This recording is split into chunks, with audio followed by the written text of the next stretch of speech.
welcome, my Halloween queens, squeens, and everything in between. This is another episode of Movie Review here on JD's YouTube in the month of October. This movie review is going to be Tales of Halloween. It has 10 short stories. They're good. Another movie like this is Trick or Treat. I'm trying to move away from the big franchise names, stuff I've already seen. I'm trying to review stuff I haven't seen yet, so it's kind of like fresh and new to me. I like movies like this with short stories in it. Um, just like with Trick or Treat, these all happened in the same location. They're different stories, but they're all in the same location. And even as the stories progress, you can catch some of the characters from the other stories intertwined. So I'm going to read off the 10 short stories, tales, and then I'm going to go over my rank and why I ranked them that way. We open with Sweet Tooth.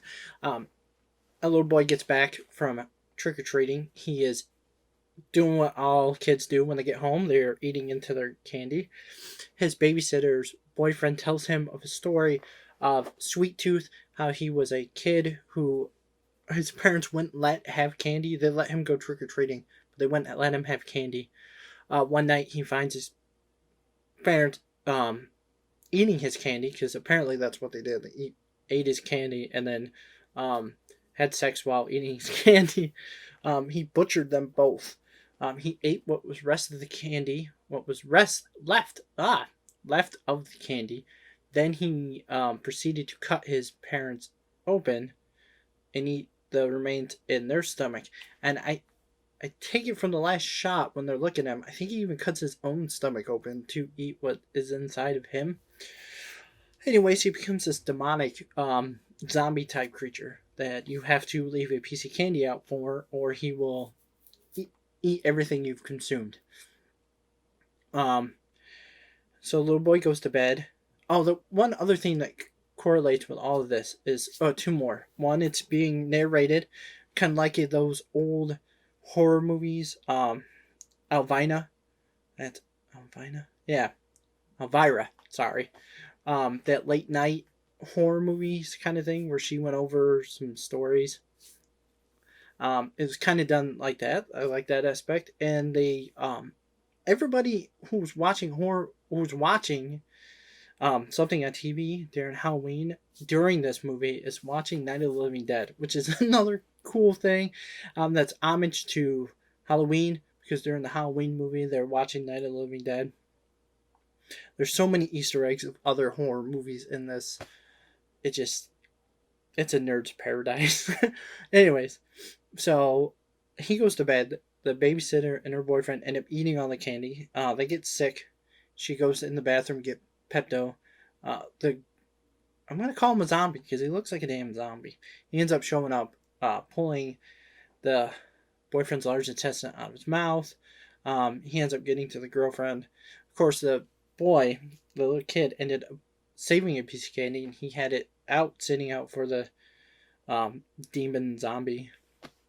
So he left the little boy alone. But when his parents come home, he's standing there in front of these two dead bodies, and he turns around and says, "They ate all my candy."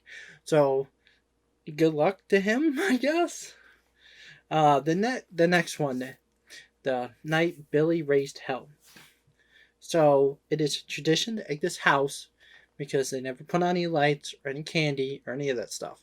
The little boy goes to egg his house. He's dressed like the devil. Goes to egg the house. The owner comes out and catches him before he does it.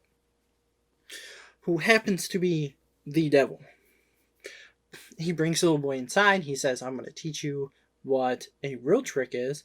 And then it cuts to them going outside and doing a whole bunch of mischief. One person gives them a toothbrush, so the devil turns into a shank, and he tells the little guy to ring the doorbell again and shake him to death.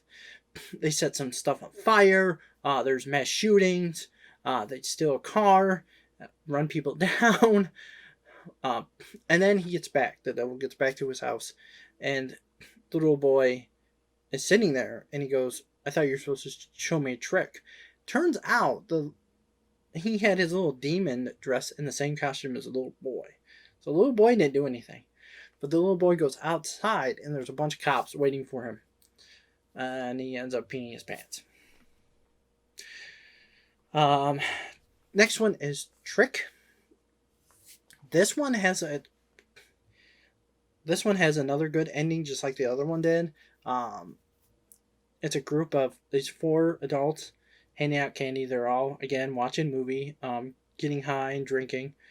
This little girl who's dressed as a witch shows up at the door. She ends up stabbing the man. And then they end up getting killed one by one by this group of children.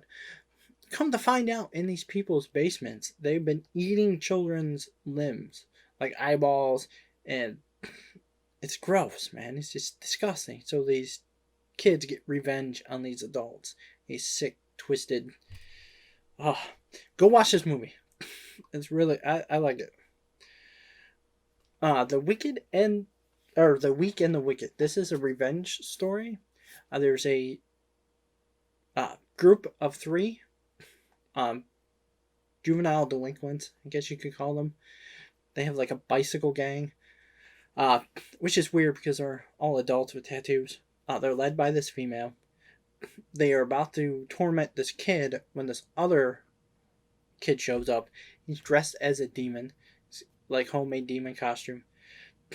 He hands him a piece of paper with a picture of an actual demon on it. He says he summoned him because this demon takes revenge on people who take it out on the weak. Turns out we find out that this little kid's parents were in a mobile home that this girl set on fire, and both his parents had died. And it turns out the kid was right. He actually got to summon the demon, and it kills them all 3 of them, with her being the last one. And it ends with him smiling and covered in her blood. Well, that's pretty cool. I like the makeup of the demon at the end of the movie. It's pretty good. Let's see. Grim Grinning Ghost. This starts off with a story about this ghost. How some ghosts don't want to be seen. Some ghosts do. This one in particular doesn't want to be seen because she had a disfigurement when she was alive and she was picked on for it. So if you happen to see her, she will take your eyes. And then the girl goes home. Her car breaks down. She has to walk. She can hear the figure behind her. We can all see the figure behind her. It's very suspenseful. She gets to her door. She drops the keys. Like, finally gets in the house. She's sitting there washing her face, and then the door opens, but it happens to be the dog. And then right at the end, she's sitting down. A dog can see the ghost, because that's one of the things that people believe is that animals can see spirits. And the dog's like, peace out. And she's sitting on the couch, and she ends up looking over, and there's a ghost. And she ends up taking her eyes, but the authorities believe that she's just hysterical blindness. Ding Dong. It's about a couple who, this woman, she's very sad during Halloween. She can't have children. She hasn't had children yet. She thinks something's wrong with her.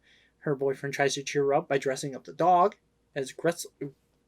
He was Hansel and dressed the dog as Gretel. Hansel and Gretel. She loses it, smacks him, and turns into this demon witch. Very cool makeup, by the way. Very cool effects. Year goes by. Next Halloween, she's okay. And she's actually at the door with trick-or-treaters. She has a more positive attitude. And then she sees a couple. Then she sees a little girl, and she starts to get all emotional. And then a little boy comes to the house. He's lost. She wants to take him in, but her boyfriend flags down the mom. So she gets a little pissed about that. She's in there making cookies. She's got the oven going. And then he's honest with her, and he tells her that he went and seen the doctor and got a vasectomy. So she can't have children because the way she treats her shouldn't be. She shouldn't have children because of the way that he's been abused. So he thinks that she shouldn't have children. So she spazzes out and throws them in the oven. And then for some reason, all of that causes her to melt.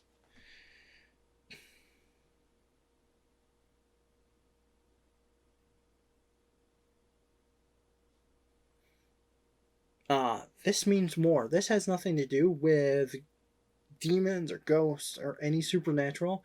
It's just about a guy who does decorations for like last 20 years for his house. He has it all set up, it's all planned, and then his neighbor ends up throwing up, you know, heavy metal type decorations and stuff. They end up getting into it, fight, and then they end up he ends up pushing. Both of them end up falling and impaling themselves.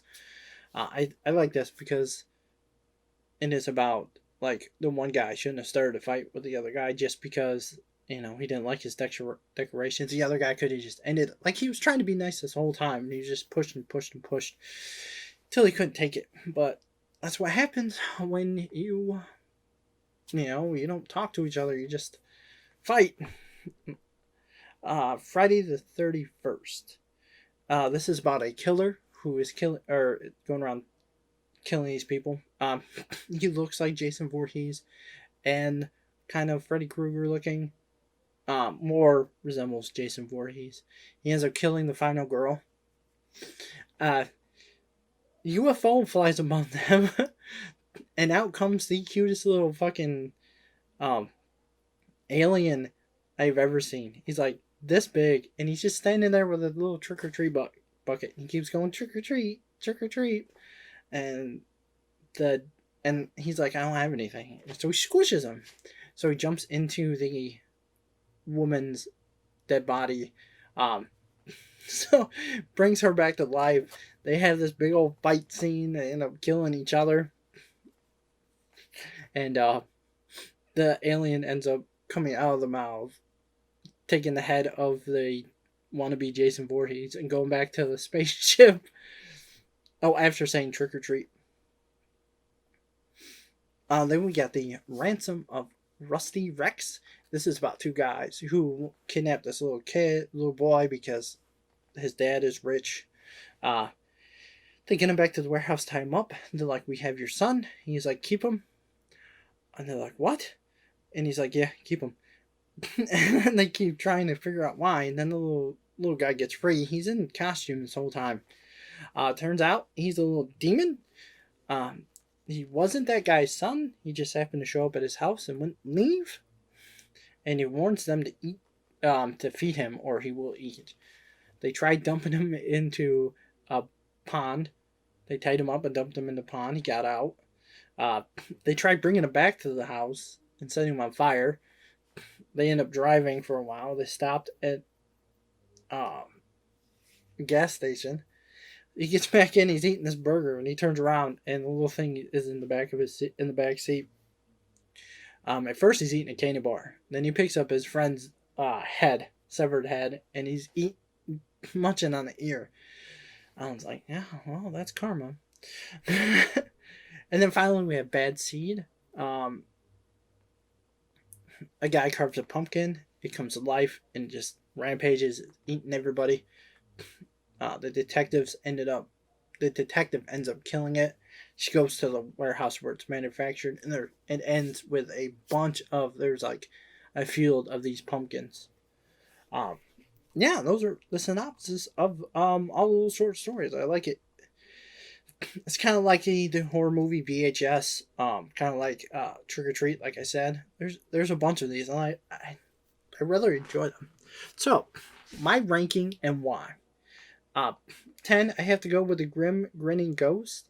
It was suspenseful, but it just, like I said, all these are good. This is just my list. You have to rank them. You know what I mean? It's not calling it horrible. It's just, to me, it's a weaker out of the 10. Then I have Ding Dong. I do like the costume design of the Demon Witch. Very, very cool. 8, The Wicked and the Weak and the Wicked. I like the revenge story. It's always nice when the weak get the revenge on the wicked. 7 is Bad Seed. It reminds me of Killer Tomatoes from Outer Space. And a little homage to Halloween 3. The whole factory being a demon worshipping cult. Halloween 3, just in case you don't know, has nothing to do with Michael Myers. It is about haunted mask. One of the haunted masks being a pumpkin mask, and about a evil corporation trying to mind control people. So yeah, I can see the connection between the two, but definitely Tomatoes from Killer Tomatoes from Outer Space. 6 is the Ransom of Rusty Rex. I laughed during this because this little demon thing is not, at first, it's not evil. It does bite the guy, but they did try to kidnap him. But he like punches the one dude right in the nuts. Like it's more shenanigans than straight up terror. And it's kind of karma. But then 5, Trick. I do like the ending, finding out these kids aren't the bad evil things in this that those adults were. Then 4, This Means War. Again, it has nothing to do with ghosts and demons, goblins. Just two people taking a rivalry a little too far. 3 is Sweet Tooth. The prosthetics and the practical effects for this one is awesome. The Night Billy Raised Hell is one of my favorites because the devil is just full of it. Like, these are doing horrible things, but it kind of got me cracking up while they're doing them because it's in a funny way. Like when he first is talking to the boy, he asks him, "Is your mom gonna dress up again?" And then at the end of the movie, he's like, "Well, now your mom's gonna have free time. Don't worry, I'll take care of her." Like, then my favorite is Friday the 31st because not so many Easter eggs. First of all, Friday the 31st, Friday the 13th. When the alien takes over the girl, it becomes freaking Evil Dead, like a mother trucker. Like how that you can hear the when the demons are coming up on you, they make that noise, that whistling noise, and how they how they float in midair when they take somebody over, and how their eyes and then their laugh, everything about this is Evil Dead. And then the Jason Wannabe hides in a shed, and they bust the shed in. And at one glimpse, on the corner of the bench, is the Book of the Dead, the Necronomicon, sitting right there in broad daylight. Like that is like, so it just got me. And this little alien, even at the end, this little alien taking a head as a trophy, that is straight up Predator. An alien taking a head as a trophy. Come on, man. That is homage to Predator like a mother. Anyways, I suggest you go watch it. With that being said, much love. JD out.